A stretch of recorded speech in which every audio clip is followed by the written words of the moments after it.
دو روٹیاں۔ میں روٹی کھاتے ہوئے بغور اس کی حرکات و سکنات کا جائزہ لے رہا تھا۔ اپنی ایک روٹی پکانے کے بعد اس نے دو زائد روٹیاں پکا کر دسترخوان میں لپیٹ دیں۔ جانے کس یار کے لیے روٹی پکا کر رکھتی ہے۔ دوپہر کے وقت دسترخوان خالی ہوتا ہے۔ کچھ دن پہلے ہی تو اچار ڈالا تھا، اچار کا ڈبہ بھی خالی ہوتا جا رہا ہے۔ میرے بچے کی کمائی جانے کس پر لٹا رہی ہے۔ پچھلے کمرے سے سرگوشیاں سنائی دیتی ہیں، اس کی سرگوشیاں میرے دل کو کھاتی جاتی ہیں۔ اماں کی آواز میرے کانوں میں گونجی، بدلی بدلی تو وہ مجھے بھی لگ رہی تھی۔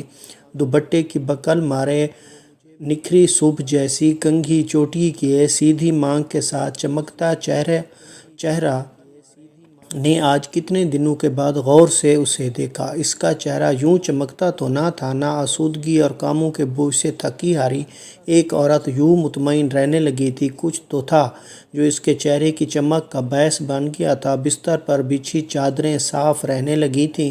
پرانی اور گھسی ہوئی چادریں بھی اگر صاف ہوں، مایا لگی ہو تو گھر اجلا اجلا دکھائی دینے لگتا ہے، یوں جیسے چاندی کمروں میں اتر آئی ہو۔ صحن کے کونے میں بنا باورچی خانہ بھی اس کی طرح بدلا بدلا سا تھا۔ چولہے کے گرد بکھری راکھ سمیٹنے لگتی تھی۔ بیلنا چکلا جو یوں ہی چولہے کے گرد رلتے رہتے تھے، اب پڑچھتی پر دولہا بن کر بیٹھتے۔ بکھرا خشک آٹا یوں سمیٹ کر واپس خشکی والے ڈبے میں ڈالتی جیسے مانگ کا سندور ہو۔ آٹے کا کئی سال پرانا کنستر سفید رومال کے نیچے لکڑی کی چوکی پر معتبر بنا بیٹھا تھا، جیسے گھر کا بوڑھا بزرگ۔ میں صبح کا گیا، شام کو تھکا ہارا گھر آتا۔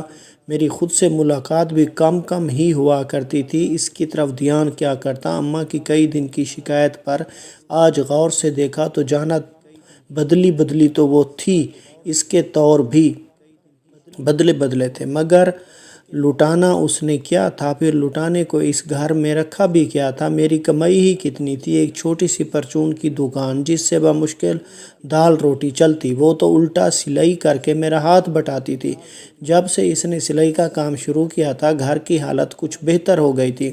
میں چپ چاپ کئی دن اس کا جائزہ لیتا رہا۔ اماں کے کہنے میں آ کر میں اس کی نگرانی کرنے لگا، کان لگا کر اس کی سرگوشیاں سننے لگا۔ اس کا یار جس سے وہ باتیں کرتی تھی، میں تو اس کے مقابل کچھ بھی نہیں تھا۔ وہ اسے پسند آ گئی تھی اور اس کی روٹیاں بھی، تبھی تو وہ روزانہ اس سے مانگنے چلا آتا۔ اس کی سرگوشیوں نے میرے دل کو بھی کھانا شروع کر دیا۔ میرا دل میری آنکھوں کے راستے رسنے لگا۔ اس کا ذائقہ میٹھے آم جیسا تھا۔ وہ کہہ رہی تھی، استانی جی سے سلائی کا کام لینے گئی، وہ تو ہر وقت تیری ہی باتیں کرتی ہیں، جانے تو نے کیا گھول کر پلا دیا ہے انہیں، ہر بات تیری، تجھ سے شروع تجھ پر ہی ختم، ہر وقت تیری گلا۔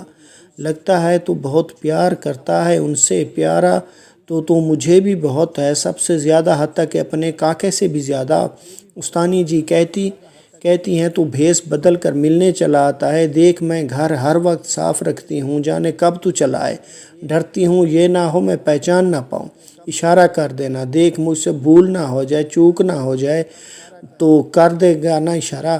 اس کی یہ بات سن کر میرا چہرہ سرخ ہو گیا، مگر دم سادھے میں سنتا رہا۔ اس کے اظہار محبت، اس کی بےتابیاں، اس کی باتیں کچھ عجیب سی تھیں، لہجے کی نمی میں سمندر گھلے تھے۔ میں اس کی باتیں سنتا ان سمندروں میں ڈوب رہا تھا۔ میرا بھی دل کرتا ہے تو اس سے بہت سی باتیں کروں، مگر کیا کروں، مجھے چار جماعتیں پاس کو باتیں کرنی ہی نہیں آتی۔ ایک بات تجھے ضرور کہنی ہے، میں نے بیاہ سے پہلے روٹی سے زیادہ بھوک کھائی ہے۔ جب سے بیاہ کر اس گھر میں آئی ہوں، بھوک سے جان چھوٹ گئی ہے۔ بھوکے پیٹ کی درد بھی ظالم ہوتی ہے، مجھ سے برداشت نہ ہوتی تھی۔ تیرے بنائے نائب نے مجھے ایک دن بھی بھوکا نہیں رکھا، میں کس طرح سے تیرا شکریہ ادا کروں؟ 3 وقت کی روٹی کتنی بڑی نعمت ہے، یہ مجھے فاقو ماری سے زیادہ کون جانتا ہے۔ اتنے میں گلی سے صدا آئی، اللہ کے نام پر بھوکے کو کھانا کھلا دو۔ وہ باتیں کرتی کرتی تڑپ کر اٹھی، تسبیح چوم کر ماتھے سے لگائی، دسترخوان میں لپیٹی وہ 2 زائد روٹیاں اٹھائیں، ان پر اچار رکھا اور فقیر کے حوالے کر دی۔ اے ابن آدم، میں نے تم سے کھانا مانگا تھا مگر تم نے انکار کر دیا۔ اب بندہ عرض کرے گا، باری تعالیٰ میں بھلا کیسے آپ کو کھانا کھلاتا؟ آپ تو خود رب العالمین ہیں، کائنات میں موجود لا تعداد مخلوقات کو اکیلے ہی کھانا کھلانے اور پالنے والے ہیں۔ اللہ تعالیٰ فرمائے گا کیا تمہیں نہیں معلوم کہ میرے فلاں بندے نے تم سے کھانے کا سوال کیا تھا مگر تم نے انکار کر دیا، اگر تم اسے کھانا کھلا دیتے تو اس کا اجر میرے پاس پاتے۔ کچھ ہی دن پہلے اس نے استانی جی کی سنائی اس حدیث کا ذکر کیا تھا جسے اس وقت نیند سے بند ہوتی آنکھوں کے ساتھ میں نے سنا اور پھر صبح بھول گیا۔ میں روتا تڑپتا رہا، شک اور بدظنی کی وہ ایک نگاہ بھی کیوں، آنکھ پھوٹ ہی جاتی مگر اس کی سفارش مجھے بچا گئی۔ میں جان گیا تھا، اچھی طرح جان گیا تھا اس کے یار کو اور اس کے بدلے اتوار کو بھی اس کا عاجزانہ شکر اسے پسند آ گیا تھا۔ وہ کھانا مانگنے چلا آیا اور پھر مستقل اس کا مہمان بن گیا۔ وہ خوش قسمت تھی، اس نے اسے چوکنے نہیں دیا تھا۔ وہ 2 روٹیاں زائد نہیں تھیں، وہ 2 تو کام کی تھی۔